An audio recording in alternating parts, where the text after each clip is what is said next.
우리 옆에 분들과 인사했으면 좋겠습니다. 예수님의 이름으로 사랑합니다. 축복합니다. 예수님의 이름으로 사랑하고 축복합니다. 여러분들은 다니엘서라고 하면은 무엇이 가장 먼저 떠오르십니까? 뭐 사자 굴 속에 다니엘이 떠오를 수도 있을 것이고, 아니면 뭐 뜨거운 불이 활활 타오르는 그 용광로 속에 들어간 다니엘의 세 친구들이 떠오를 수도 있을 것입니다. 아니면 이 바벨론 왕의 꿈을 해석해주는 다니엘의 그런 모습도 여러분들 생각이 날지도 모르겠습니다. 아마 여러분들이 주일학교 출신이라면 이 다니엘 이야기는 귀에 딱지가 않도록 들었을 그런 이야기라고 생각을 합니다. 제 아이들도 이제 6살, 3살인데 이 사자굴 속의 다니엘이나 뭐 풀무불에 던져진 다니엘의 세 친구에 대한 그런 이야기, 영상으로 많이 접해보고 또 성경 이야기도 굉장히 많이 들은 것 같습니다. 그래서 뭐 이렇게 뭐 성경 영상 볼래라고 얘기하면 주로 이제 보고 싶다는 게 뭐 다윗 아니면 뭐 다니엘 이야기 뭐 이런 식으로 이제 보고 싶다고 이야기를 하더라고요. 저도 주일학교 때 다니엘 이야기를 참 많이 들었던 것 같습니다. 다니엘에 관한 이야기를 들으면서 저는 개인적으로 참 시원하다, 사이다다라는 그런 느낌을 받았습니다. 왜냐하면 처음에는 다니엘과 다니엘의 세 친구들이 적들에게 막 이렇게 당하는 것 같지만 끝에 가서는 어떻습니까, 여러분들? 멋지게 이렇게 역전하는 그런 모습들을 볼 수 있지 않습니까? 다니엘과 다니엘의 세 친구들을 해코지하던 무리들이 뭐 오히려 죽거나 뭐 오히려 패배하는 그런 이야기를 들으면서 속이 다 시원했던 것 같습니다. 마치 축구 경기의 역전승을 보는 것 같은 그런 느낌을 받았던 것 같아요. 하지만 여러분, 현실은 어떻습니까? 다니엘과 세 친구들처럼 이 신앙을 지키기 위해 거대한 어떤 반기독교적 세력에게 저항을 했을 때 보통 보편적으로 돌아오는 것은 고통 아니면 죽음이죠. 기독교 역사 속의 수많은 순교자들, 그들의 대다수는 다니엘이나 다니엘의 세 친구들처럼 하나님이 그렇게 기적적으로 지켜주시지는 않았습니다. 그들은 신앙 때문에 살해당하기도 했고 또 고통을 겪기도 했으며, 그런가 하면 형장의 이슬로 사라지는 그런 아픔을 겪기도 했었죠. 그런 면에서 사실 다니엘서는 주일학교 때 우리가 들은 것처럼 뭐 이렇게 승리의 이야기도 아닌 것 같고 또 성공의 이야기도 아닌 것 같습니다. 나라가 적국의 침략을 당하고 망한 그런 상황 속에서 적국의 포로로 잡혀온 다니엘과 세 친구들이 그 적국의 그 바벨론의 악한 문화와 그 이교적인 환경 속에서 정말이지 어렵게 그들의 신앙을 지켜나간 그런 몸부림쳤던 이야기가 바로 다니엘과 다니엘의 세 친구의 이야기라고 할 수 있습니다. 다니엘과 세 친구들이 처했던 환경은 정말이지 신앙 생활을 하기에는 결코 녹록치 않은 그런 현실이었습니다. 영적으로 봤을 때 완전히 어떻게 말하면 적대적이고 우상 숭배적인 요소가 가득한 그런 환경 속에서 다니엘과 세 친구들이 신앙생활을 했던 것이죠. 그런 의미에서 다니엘과 세 친구들이 처했던 현실은 오늘날 우리가 살아가는 현실과 조금 많이 닮아 있는 것 같아요. 여러분들이 일상을 살아가는 그곳, 여러분들이 살아가는 삶의 터전 역시 어떻습니까? 이 기독교인들에게는 결코 호의적이지 않는, 아니 오히려 반기독교적인 그런 가치관과 정서가 가득한 그런 곳이지 않습니까? 요즘은 교회 이야기만 해도 뭐 여러분들 해외는 어떤지 모르겠지만 한국 같은 경우에는 교회 이야기만 해도 사람들이 뭐 별로 좋아하지 않는 것 같아요. 안타깝지만 교회와 기독교에 대한 반감이 날이 갈수록 점점 더 커져가는 것 같습니다. 그래서 전도하기가 더 힘들어지는 것 같아요. 복음을 전하기가 점점 더 힘들어지는 것이 지금 한국의 현실이라고 볼 수 있습니다. 그런 맥락에서 저와 여러분이 처해 있는 현실은 어쩌면 다니엘과 세 친구들이 처했던 현실과 비슷한 것 같습니다. 악한 문화와 우상 숭배적인 그 요소가 가득했던 바벨론에서 이 다니엘과 세 친구들이 거기에 섞이지 않고 거기에 동화되지 않고 바벨론화되지 않고 자신들의 신앙을 지켜내었듯이 바벨론 같은 세상을 살아가는 우리 역시 오늘 말씀을 통해서 이 세상과 동화되지 않기 위해서, 그리고 바벨론화되지 않기 위해서 한 번 더 우리가 좀 우리 자신을 다잡는, 또 되돌아보는 그런 시간들이 되었으면 좋겠습니다. 다니엘서의 시작은 좀 암울합니다. 우리 1절과 2절을 보시면, 오늘 읽지는 않았지만 1절과 2절을 보시면 이 바벨론 왕 느부갓네살이 남유다를 침공하는 이야기부터 시작이 되는데요. 우리 1절과 2절을 한번 읽어봅시다. 시작. 유다 왕 여호야김이 다스린 지 3년이 되는 해에 바벨론 왕 느부갓네살이 예루살렘에 이르러 성을 에워쌌더니 주께서 유다 왕 여호야김과 하나님의 전 그릇 얼마를 그의 손에 넘기심에 그가 그것을 가지고 신할 땅 자기 신들의 신전에 가져다가 그 신들의 보물창고에 여러분들 바벨론은 총 3차례에 걸쳐서 이 남유다를 침공하는데요. 오늘 본문 1절과 2절에 나오는 내용은 바벨론의 이 남유다에 대한 1차 침공 때 있었던 이야기를 다루고 있습니다. 1차와 2차 침공 때는 성전의 그 기물들을 빼앗아가고 포로를 잡아가는 정도로 그쳤지만 마지막 3차 침공 때는 남유다가 바벨론에 의해서 완전히 이제 멸망을 해버립니다. 예루살렘 성벽도 그 성전도 완전히 무너지고 파괴가 되었죠. 다니엘과 세 친구들은 바벨론의 이 1차 침공 때 포로로 잡혀간 사람들입니다. 바벨론의 이 다니엘과 다니엘 세 친구들이 잡혀갈 때 그들의 나이가 한 12세에서 한 15세 정도 되는데 우리나라로 치면 뭐 한 중학생 정도 되는 나이인 거죠. 그 어린 나이에 포로로 잡혀가는 일을 겪었으니까 이들에게 얼마나 큰 충격이고 큰 공포였겠습니까? 뭐 측량으로 인해서 사람들이 죽어나가는 것을 그들이 봤을 것이고 거기에다가 자신도 이제 포로로 잡혀가는, 그러니까 어린 나이에는 어쩌면은 정말 모진 그런 경험을 이들이 했던 것 같아요. 자, 그런데 여러분들 2절을 보시면 특이한 표현이 하나 나옵니다. 2절에 주께서 유다 왕 여호야김과 하나님의 저 그릇 얼마를 그의 손에 넘기심에라는 구절이 나옵니다. 주께서 넘기셨다. 그러니까 남유다가 이렇게 침략을 당하고 정쟁에서 패배를 하고 왕을 비롯한 몇몇 사람들이 이렇게 포로로 잡혀가고 선전 기물까지 빼앗긴 것이 남유다가 약해서, 남유다가 능력이 없어서 그렇게 된 것이 아니라 바로 하나님이 그렇게 하도록 하셨다는 겁니다.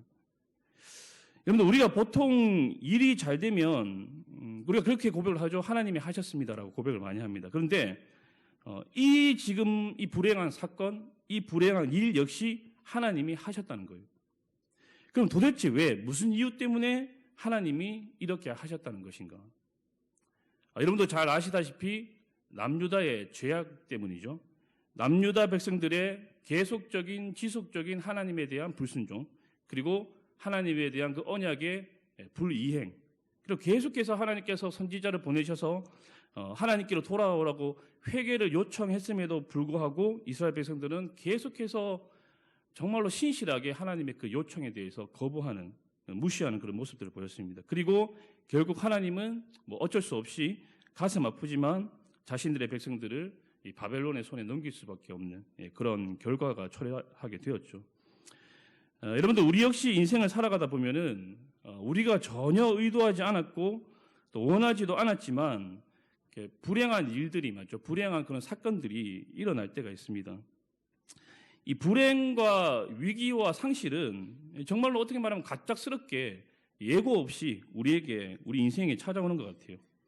그러니까 예고를 좀 하면 찾아오면 좋은데, 예고를 하고 찾아오면 좋은데 예고가 없이 찾아오기 때문에 이게 멘붕으로 다가오고 당혹스럽게 우리에게 다가오는 것이죠. 충격으로 다가오는 것이죠.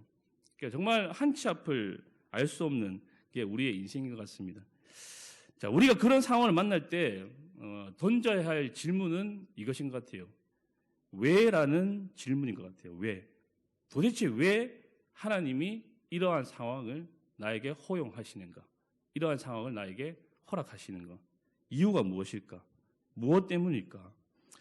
왜라는 질문을 던지면서 하나님 앞에서 묻고 생각을 해야 될 것 같습니다. 남유다 백성들처럼 죄 때문일 수도 있겠죠. 하지만 우리 삶에 일어나는 모든 불행한 일들을 우리는 우리의 죄 때문이라고 치부할 수는 없습니다. 죄 때문이 아닐 수도 있어요.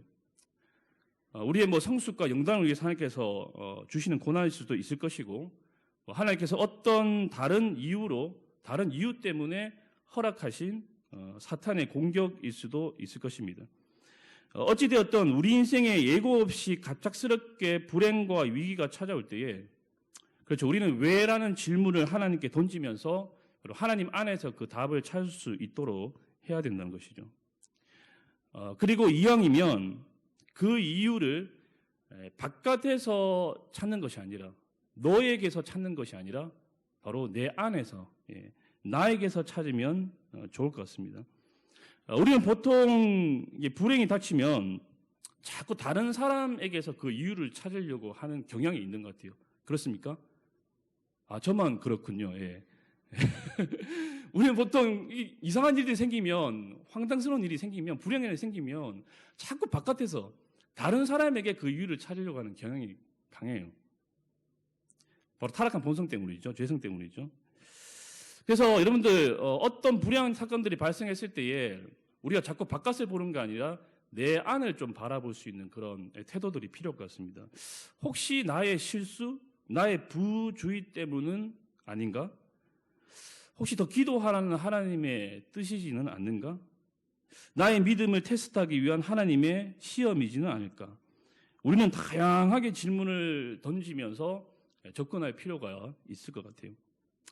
자, 그런가 하면 갑작스러운 불행과 위기 앞에서 우리가 기억해야 할 것이 있습니다. 그것은 여전히 하나님께서 그 모든 상황을 통제하고 계신다는 것이죠. 다스리고 계신다는 것입니다. 주관하고 계신다는 것입니다.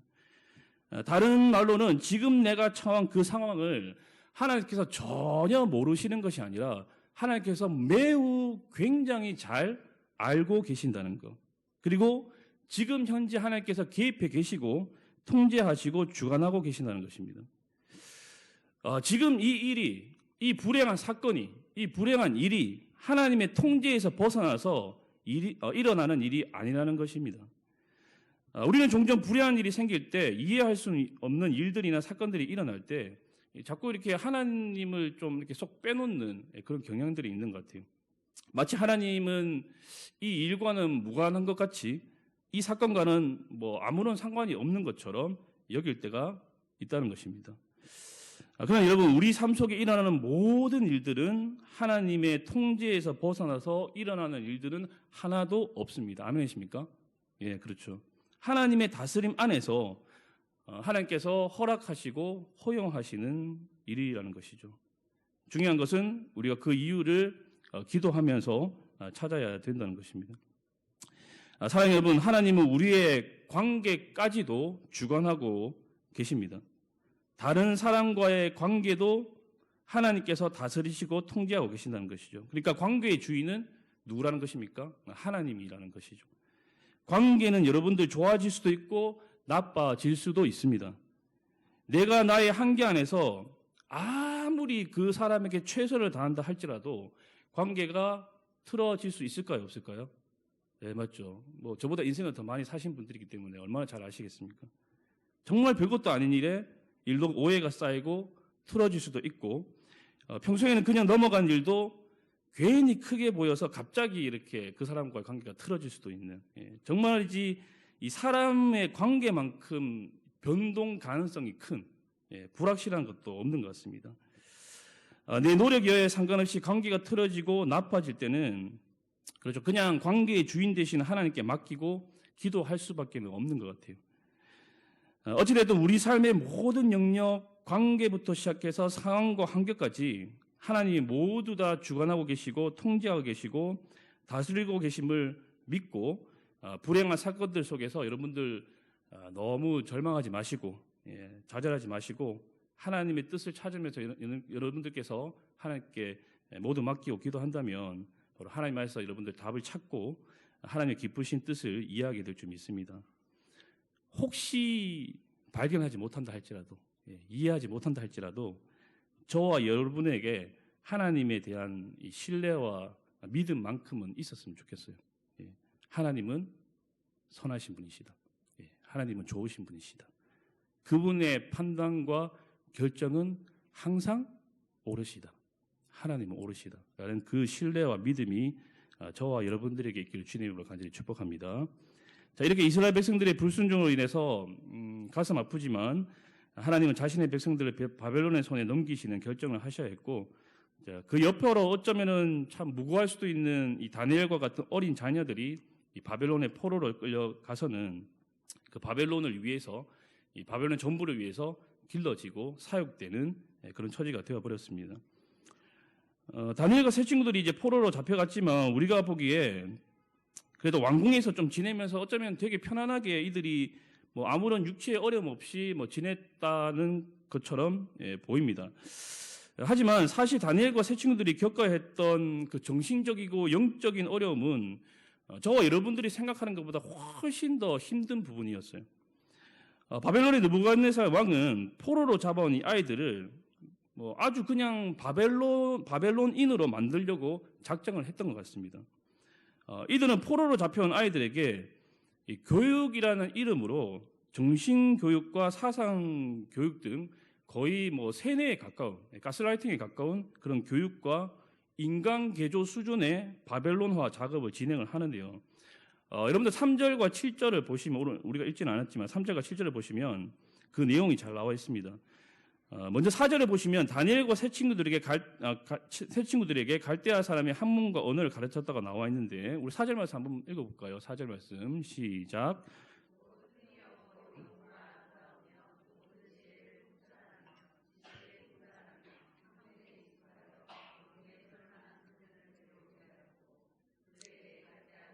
학문과 언어를 가르치게 하였고, 이게 고대 바벨론은 여러분들 청문학이 굉장히 잘 발달이 되어 있었다고 해요. 그 메소포타미아 지역의 청문학은 뭐 지금도 뭐 세계에서 인정해 줄 만한 그런 학문이라고 하는데, 근데 당시 바벨론 학문에는 최첨단 청문학을 바탕으로 한 점성술이 고급 학문 중에 하나였고, 뭐 그 외에도 뭐 갖가지 뭐 주술, 마술, 뭐 주문 등 온갖 미신이 난무하는 그런 우상 숭배적 요소가 가득한 이 학문들이 주요 이렇게 과목들이었습니다. 그래서 어떤 성경학자의 말로는 이들의 학문을 가리켜서 체계화된 미신이다, 체계화된 미신이었다라고까지 이제 이야기를 합니다. 그러니까 아주 이 세련되게 잘 정리된, 잘 공식화된 미신 체계라는 것이죠. 오늘날 우리 아이들이 뭐 학교에서 배우는 진화론 같은 경우에는 뭐 거의 애들 장난 수준의 그런 교육이었을 것 같아요.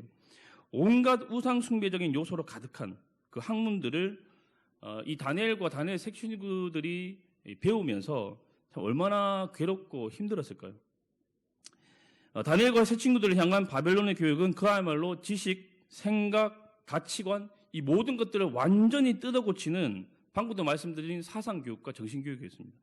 교육이라는 이름으로 자행된 뭐 세뇌, 가스라이팅. 그런데 여러분들 놀랍게도 다니엘과 이 세 친구들은 바벨론의 학문에 어떻습니까? 동화되지 않았습니다. 바벨론화되지 않았어요. 바벨론의 불경건하고 이교적인 학문이 그들의 믿음을 바꿀 수 없었습니다. 그런데 여러분들 그렇다고 해서 다니엘과 세 친구들이 이 바벨론 학문을 제대로 공부하지 않은 것은 또 아니에요. 뭐 주술, 마술, 주문, 뭐 이것은 율법이 금하고 있는 것이지 않습니까? 율법이 금하는 것이니까 배우면 안 돼 하면서 이들이 뭐 대충 한 것도 아니에요. 정말 열심히 공부했습니다. 심지어는 성경의 표현을 보면 하나님이 지혜를 주셔서 그 공부를 도왔다고까지 이야기를 하고 있습니다. 여러분들 17절 한번 보실까요? 17절. 자, 17절 한번 같이 한번 읽어보도록 하겠습니다. 17절. 자, 17절입니다. 시작.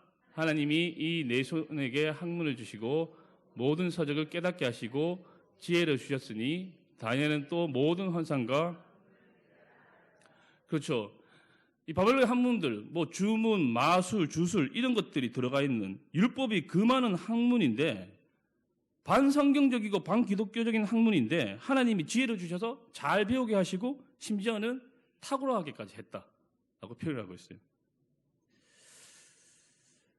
자, 그런데 놀라운 사실은 방금도 얘기했듯이 그들이 배우는 그 학문, 그 반성경적이고 반율법적인, 심지어 우상숭배적인 요소로 가득한 그 불경건한 학문이었지만 그들이 그것을 배우면서 그 학문에 사로잡히지 않았다는 것, 동화되지 않았다는 것, 이게 중요한 포인트인 것이죠. 어떻게 이런 일이 있을 수 있었을까요? 여러분들 오늘날 많은 청년들이 대학을 진학을 하고 이 직장의 세계로 들어가면서, 그렇죠, 우후죽순처럼 믿음을 저버리는 그런 일들이 비일비재하게 일어나고 있습니다. 믿는 가정, 믿는 부모의 품에 있을 때는 그나마 괜찮아요. 안전합니다. 하지만 세상에 그들이 나가보니까 아니잖아요. 세상에 나가보니까. 믿음으로 살면은 망할 것 같고, 대학교에서 만나는 세상 친구들의 그런 역량들, 대학의 그런 반기독교적이고 인본주의적인 세속적인 그런 교육들, 뭐 그런가 하면 그들이 대학을 졸업하고 난 뒤에 그들이 가는 직장들 어떻습니까? 악한 직장 문화들이 가득하지 않습니까? 이 모든 것들이 그들로 하여금 믿음을 저버리도록 계속해서 그들에게 압박을 가하고 있어요. 그러면서 서서히 하나님과 교회와 그들이 멀어지고 세상과 동화되어지면서 거룩한 언약의 자손들이 점점 더 다음 세대로 변화되어져가는 그런 안타까운 모습들이 보이고 있죠.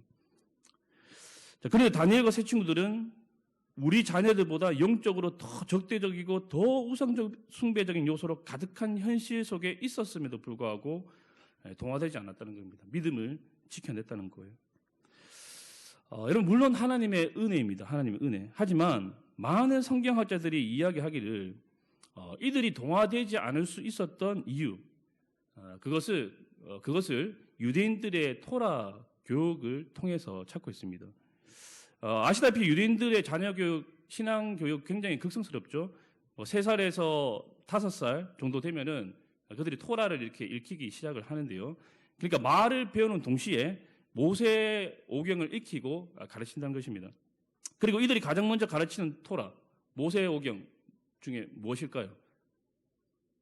가장 어려운, 모세오경 중에 가장 어려운 성경이 무엇이죠?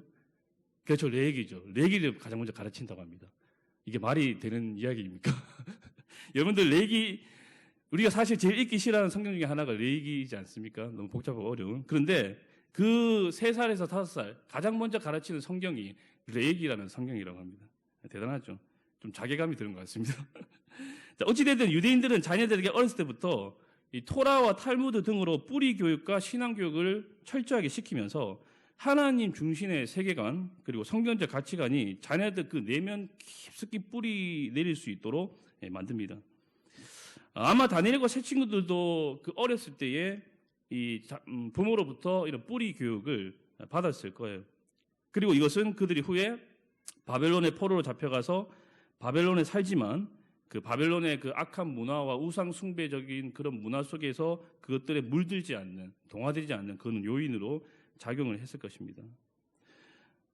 제가 예전에 있었던 교회, 제가 자꾸 예전에 있었던 교회를 이야기해서 죄송합니다. 예전에 있었던 교회는 그 선교원이 있었습니다. 선교원.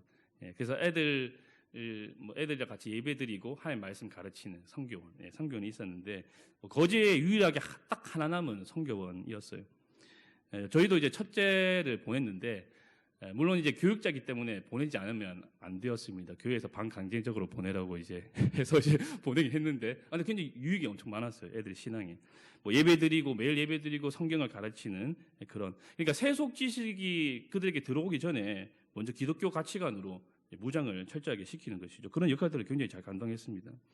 그런데 이제 인구가 계속해서 이제 줄어들다 보니까 거제도 인구가 이제 계속해서 줄어들고 있는 상황이고, 그래서 매년 입학하는 선교원 원아들이 자꾸 이렇게 줄어드는 그런 현실이죠. 그래서 그런 현실 속에서 매년 교회에서 엄청난 그 비용을 이제 선교원에다가 이렇게 지원을 하고 있었지만 그것도 한계가 있는 상황에서 아마 길면은 3년에서 5년이면 이제 선교원이 문을 닫지 않을까, 그런 안타까운 그런 현실들을 보았습니다. 당시에 이제 선교원에 자녀를 보내는 어떤 집사님께서 이제 아이가 이렇게 반성경적이고 반기독교적인 어떤 행사, 외부 행사에 대해서, 아마 할로윈 행사였던 것 같아요. 거기에 대해서 보통 그 또래 아이들은 그냥 그것들을 수용하고 아무 생각 없이 이제 그것들을 하는데 이 아이는 보니까 거기에 대해서 막 고민하고 거기에 대해서 걱정하고 막 생각하고 분별해내는 그런 모습들을 본 적이 있습니다. 그런 이야기를 들은 적이 있어요. 여러분, 이 세상은 그렇죠. 선과 악이 굉장히 교묘하게 섞여 있습니다. 그래서 분별력이 없으면 무엇이 악인지 무엇이 선인지를 모른 채 악한 일에 우리가 동참을 하게 되고 또 죄악이 이끄는 대로 그냥 끌려갈 수밖에 없는 것 같아요. 굉장히 선과 악이 교묘하게 섞여 있어요. 뭐 예를 들어서 그런 거죠. 노예선에서 일하는 선원 한번 생각해 보십시오. 선원이 그 노예선에서 굉장히 열심히 일합니다. 자기는 정말 최선을 다해서 열심히 일하고 있어요. 굉장히 뿌듯하게 여기고 있습니다. 하지만 그 배는 무슨 배입니까? 그렇죠. 사람들을 인신매매해서 갖다 파는 노예선이지 않습니까? 분별력이 없으면 파악을 못하는 거예요. 자기가 지금 무슨 일을 하고 있는지. 그 분별력이 굉장히 중요한데 아이들에게 어렸을 때부터 기독교 가치관으로 잘 무장을 시켜서 이 분별력을 키운다면 이 세상을 살아가는 동안에 무엇이 선인지 무엇이 악인지를 잘 분별해서 그 상황에서 하나님께서 기뻐하시는 것을 선택하며 살아갈 수 있는 그런 아이들이 될 수 있다는 것이죠. 많은 기독교인들이 우리나라 역시 이미 대세는 길어졌다고 이야기를 합니다. 반성경적이고 반기독교적인 교육제도와 법에 대항을 해서 목소리를 계속해서 내면서 막아서고는 있지만 조금 비관적인 그런 결과들을 이야기를 하고 있어요. 우리 역시 유럽과 미국의 절차를 그대로 밟아가게 될 것이라고, 그것이 이제 시간 문제라고 이야기를 하고 있습니다. 여러분들 아시죠? 마약이 일반 가정에까지 지금 유통되고 있는 거, 한국에서. 그리고 간통죄가 폐지된 지도 지금 10년이 되어가고 있고, 뭐 동성애를 합법화하고자 하는 그런 운동들이 계속해서 일어나고 있습니다. 뭐 그런가 하면 방금도 얘기했지만 할로윈 같은 그런 악한 문화들이 계속해서 유입해 들어오고 있는 상황 가운데 있어요. 기독교인들의 기도와 기독교인들의 저항에도 불구하고 계속해서 그런 일들이 일어나고 있습니다. 문제는 그런 것 같아요, 여러분들. 그러한 악한 시대를 고스란히 살아낸 우리의 자녀들이 문제라는 겁니다. 우리는 그나마 좀 괜찮아요. 하지만 우리의 자녀들이 살아낼 그런 현실은 어쩌면 우리보다는 더 호톡할지도 모르겠습니다. 어쩌면 바벨론의 악한 문화 속에서 살았던 이 다니엘과 세 친구들처럼 그런 우상 숭배적이고 이교적인 문화가 가득한 그 죄악이 가득한 그런 곳에서 우리 아이들이 살아야 될지도 모른다는 거예요. 여러분들, 그런 시대를 살아갈 우리의 자녀들에게 우리가 현재 해야 할 일, 지금 할 수 있는 일은 무엇일까요? 뭔가 대단한 일을 해야 될까요? 뭔가 거창한 일을 우리가 해야 되는 것일까요? 여러분들, 자녀 세대의 신앙을 위해서 뭔가 우리가 큰 행사나 운동들을 해야 하는 것도 필요하겠지만, 저는 지금 우리가 자녀의 신앙을 위해서 할 수 있는 일들을, 미약하지만 소소하지만 그 일들을 그냥 꾸준히 충실히 하는 것이라고 생각을 해요. 여러분들, 아이들을 주일학교에 잘 등하원시켜 주시고, 그리고 주일학교에서 내는 숙제가 있죠, 맞죠? 그런 숙제들을 잘 함께 풀어주시고 도와주시고, 매주 한 번 이상은 가정예배를 여러분들 혹시 가정예배 이렇게 들으고 계십니까? 예. 드리고 계시죠? 뭐 자기 전에 애들에게 축복기도 해주는 그런 것들, 맞죠? 그런 소소하지만 미약해 보이지만 꼭 필요한 일들을 해 나가는 것이죠. 꾸준히 성실하게. 저희 가정도 일주일에 한 번 이상은 가정예배를 드리려고 굉장히 노력을 많이 하는데 잘 될까요? 안 될까요? 6살, 3살입니다. 맞죠? 그것도 남자아이 2명입니다. 시도는 하는데 잘 안 돼요. 근데 한 번 이상 꼭 하려고 좀 노력을 하고 있는데, 일반적인 방식으로 가정예배를 드리면 안 되겠더라고요. 그래서 처음에 이제 애들한테 찬양 영상을 틀어줍니다. 그래서 미친 듯이 막 이렇게 율동을 하면서 같이 이제 찬양을 불러요. 그럼 애들이 막 이렇게 두세 곡을 이렇게 열심히 이제 찬양을 하면서 율동을 합니다. 엄마 아빠도 같이 해줘야 돼요. 상상이 됩니까? 같이 하면서 애들의 힘을 이제 좀 빼놓고, 그런 다음에 이제 아이들에게 말씀을 이제 전해주는데, 뭐 그냥 성경책 읽으면 안 되겠죠. 그래서 성경 동화책을 이제 가져오라고 합니다. 너희들이 읽고 싶은 부분이 어디냐? 그러면 이제 자기들이 가져와요. 모세 이야기, 뭐 다니엘 이야기 가져오면 그 부분을 이제 읽어주는 겁니다. 그런 식으로 해서 이제 가정 예배를 드리고 있는데, 우리 어머님들은, 어린 자녀들도 어머님들은 참고하시면 좋을 것 같아요. 그렇죠? 여러분들, 혹시 이제 아이들이 뭐 장성에서 우리의 품을 떠나 있다면, 타지에 있다면, 뭐 톡이나 문자로 이렇게 사랑의 마음을 담아서 기도하는 마음으로 그렇게 믿음의 글을 보내주시는 것도 좋겠죠. 뭐 너를 위해서 기도하고 있어. 뭐 우리 아들, 우리 딸 화이팅. 뭐 자녀들이 사실 그거 보내면 잘 봅니까, 안 봅니까? 잘 안 보죠, 맞죠? 저도 마찬가지. 저희 어머니가 죄송합니다. 그 톡으로 믿음의 글들을 좀 보내주시면, 아들이 목사인데 이거 안 보내주셔도 되는데, 이런 이제 좀 불순한 마음들이 사실 듭니다. 하지만 뭐 참 감사하죠, 맞죠? 아들이 혹시 잘못될까봐 정신 차리라고 뭐 장소리 하듯이 보내주는 영상인데, 그 자녀를 사랑하는 마음으로 애정으로 보내주는 것이라서 참 감사하게 생각하고 있어요. 그래서 여러분들도 혹시 자녀들이 타지에 있고 그 자녀들을 향해서 이제 뭐 톡이나 문자를 통해서 그런 믿음의 글을 보내주고 있다면 계속 하십시오. 보지 않더라도. 모른 척 하더라도 계속 보내다 보면은 결국에는 자녀들이 나중에 감사하게 되더라고요. 그런 것들을 여러분들이 꾸준하게 했으면 좋겠습니다. 자, 여러분들 이처럼 미약해 보이지만 보잘것없어 보이지만 자녀를 위해 지금 우리에게 주어진 그 일들을 멈추지 않고 지속적으로 그렇죠. 충실하게 해 나가는 것이죠. 우리 눈에 작아 보이고 별거 아닌 것 같아 보이는 이러한 일들이 여러분들 모여서 쌓이고 쌓여서 후에 우리 자녀들로 하여금 자신이 누구인지 그리고 자신이 누구에게 속해 있는 사람인지 바로 자신이 하나님께 속해 있는 사람이라는 그 정체성을 확고하게 가지고 살아가게 하는 그런 원동력이 되게 할 줄 믿습니다. 바로 세상에 동화되지 않는 그렇죠. 믿음을 지켜내는 그런 사람으로 길러줄 줄 믿습니다.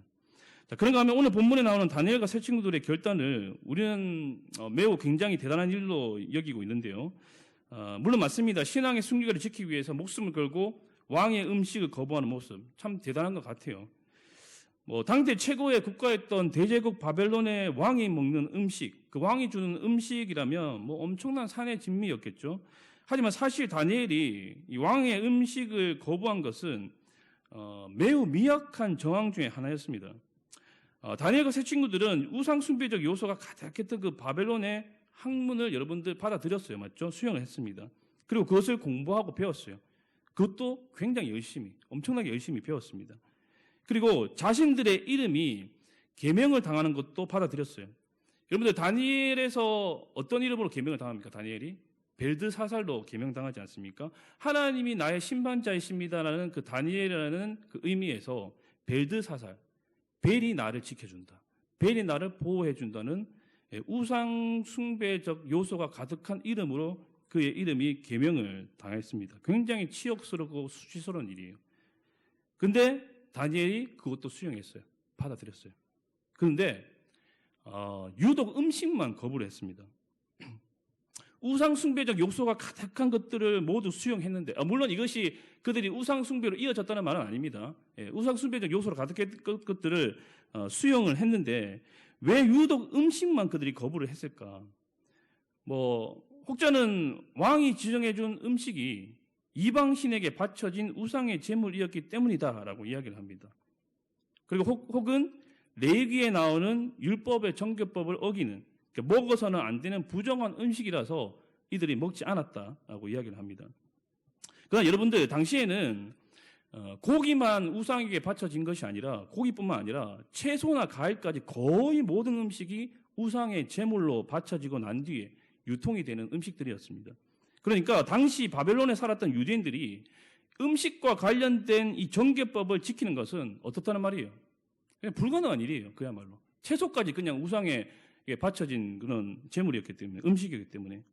그래서 음식과 관련된 정죄법을 제대로 지키려면 아무것도 그냥 먹지 않고 굶어 죽어야 되는, 그것이 바로 답이었습니다. 환관장이 다니엘과 세 친구들에게 왕의 음식 대신에 준 채소 역시, 그렇죠, 방금 얘기했듯이 결국 우상의 제물일 수 있었다는 것이죠. 자, 그렇다면 그들은 왜 왕이 주는 음식을 거부했을까? 자, 그것은 자신들의 생명이 여러분들 하나님께 있음을 확인하고 고백하고 싶었기 때문입니다. 여러분들 음식은 뭐와 관련이 있습니까? 생명과 관련이 있지 않습니까? 음식을 먹지 않으면 여러분 어떻게 됩니까? 죽죠. 물론 다이어트가 좀 되기는 하지만 계속 안 먹으면 이제 죽지 않습니까? 다니엘과 세 친구들은 왕이 주는 음식을 거부함으로써 자신들을 살리시는 존재가 왕이 아니라 바로 하나님이심을 고백하고 싶었던 겁니다. 자신들을 먹이고 돌보는 존재가 그 바벨론의 왕이 아니라, 그 대제국의 왕이 아니라 바로 하나님이라는 것을 고백하고 싶었던 거예요. 확인하고 싶었던 거예요. 특별히 왕의 음식을 여러분들 먹는다는 것은, 왕이 먹는 음식을 함께 먹는다는 것은 당시 바벨론 사회에서는 왕에 대한 정적인 의존과 정적인 충성을 의미했습니다. 그렇기 때문에 이들은 왕이 주는 음식을 먹지 않음으로 통해서 자신들은 바벨론 왕에게 정적으로 충성하고 전적으로 의존하는 그런 존재들이 아니라 이 세상을 다스리시고 이 세상을 통치하시는 참 왕이신 하나님께 그들은 전적으로 충성하고 전적으로 의존하는 자들이라는 것을 고백하고 확인하고 싶었던 겁니다. 여러분들, 왕의 음식을 거부하는 일, 어쩌면은 많은 것들 중에서 정말로 작은 일, 미약한 일일 수도 있습니다. 하지만 여러분들, 이들은 이것이라도 하지 않으면 그 우상 숭배적 요소가 가득한 그 바벨론 안에서 자신들이 하나님께 속한 사람이라는 그 전체성을 잃어버리게 될까봐, 잊어버리게 될까봐, 그래서 거부를 했던 것이죠. 어쩌면은 정말로 미약하지만 이 왕의 음식을 거부하는 작은 몸부림을 통하여, 작은 저항을 통하여 자신들이 하나님께 속한 자임을 확인하고 싶었고 드러내고 싶었던 것입니다. 사랑하는 여러분, 우리에게도 미약하지만 어쩌면은 굉장히 보잘것없고 작아 보이지만 우리에게도 이들과 같은, 이 다니엘과 세 친구들 같은 그런 작은 몸부림이 있었으면 좋겠습니다.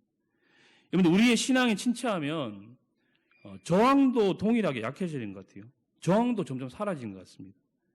그냥 죄가 이끄는 대로, 정욕이 이끄는 대로, 욕망과 욕심이 이끄는 대로 아무 저항 없이 우리가 지금 좀 살아가고 있다면 우리의 신앙과 우리의 믿음을 한번 점검해 봐야 되는 그런 시기인지도 모르겠습니다. 여러분들, 우리가 죄에 대한 저항력이 약해져가고 있다면 우리에게 하나님의 은혜가 필요한 시점일 것 같습니다. 더 큰 죄를 허용하기 전에 바로 하나님께로 빛으로 더 가까이 가야 되는 그런 은혜가 필요한 것이죠. 여러분들, 죄와 세상에 저항하는 가장 좋은 방법은 우리의 의지력을 키우는 것이 아니라 바로 빛 대신 하나님께로 더 가까이 나가는 것입니다. 그러면 자연스럽게 죄와 세상에 대한 저항력이 생기는 것이죠.